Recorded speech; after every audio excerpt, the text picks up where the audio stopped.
I'm at Middlesex Aerospace. I'm on the shop floor with Mark Cumberland from Matsuura, who successfully negotiated the sale of this MAM72-35V some months ago. We're going to find out about what the installation entails.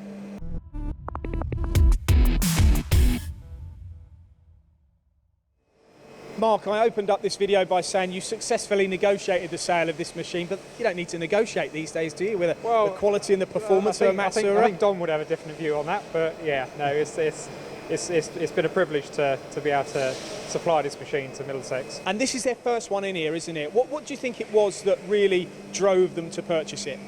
Well, to be fair, you know, we've been talking to the owners of Middlesex for quite a while. But really it was a certain set of circumstances where they had the right sort of work, the right size components, and really the right sort of volume, and they needed the flexibility that the MAM72-35V gives them. Okay, so we're going to find out a little bit about that flexibility now and what this machine is. So Mark, for people that haven't seen, which I don't believe there'll be many, but people that haven't seen one of your machines on our videos before, what is this MAM72-35V? Well, the MAM72-35V has been around a long time now, in its original guise, probably 32 years.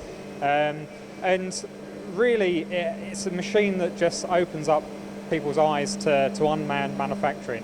So the machine as we see it here, it's a 32 pallet, 5-axis machine, 15,000 RPM. Obviously we can have higher speeds as well, but this particular machine has 320 tool pockets.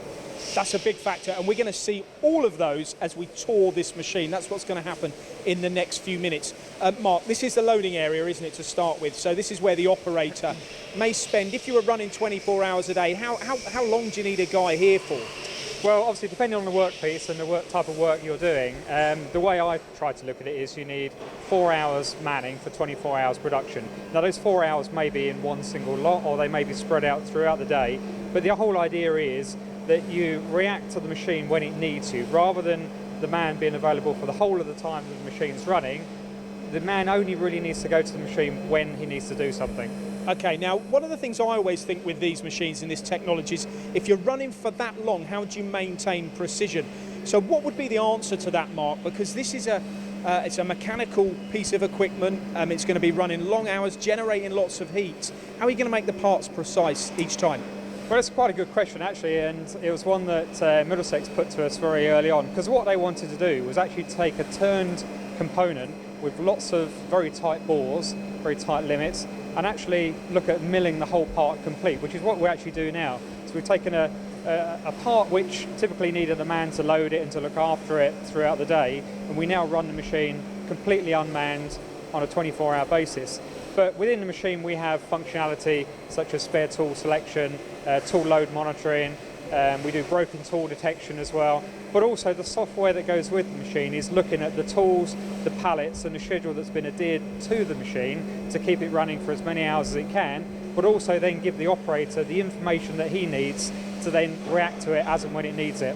Okay, so you heard that right. They're doing a part on here that they used to do on a lathe, so they're interpolating the OD and the IDs. What can you achieve in terms of concentricity, roundness on something like that?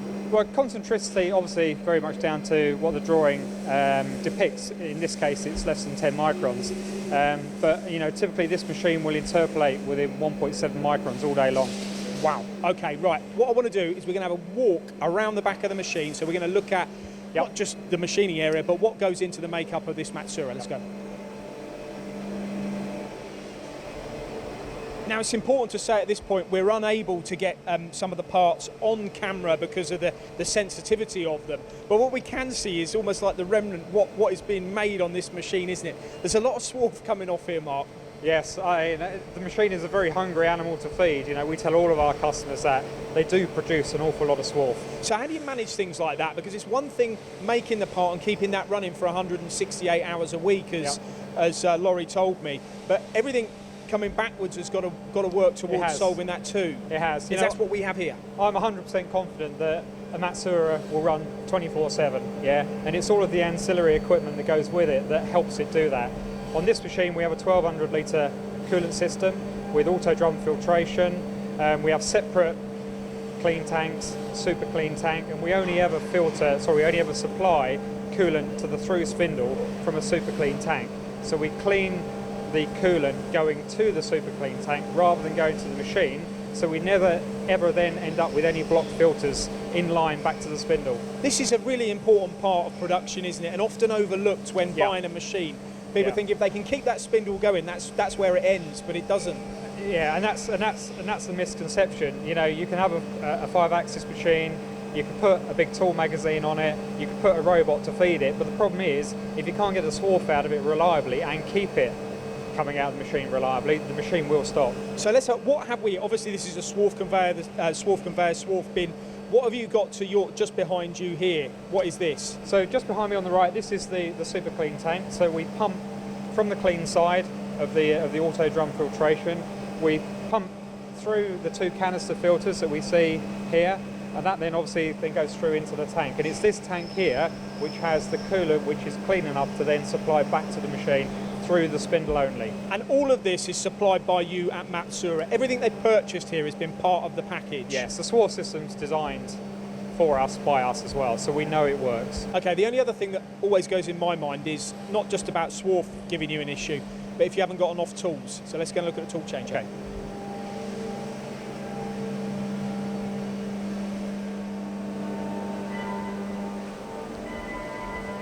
So remind me, how many tools are on this machine then, Mark? Or did they select as an option? Well, what we do is we have an expandable tool magazine on the Matsuura, okay? So the way that it arrives from Japan is that we have a base which can take 320 tool pockets, but in most cases it's filled with racks for 120. The customer can then increase them in lots of 40 up to the maximum capacity. But Middlesex bought theirs full up from day one.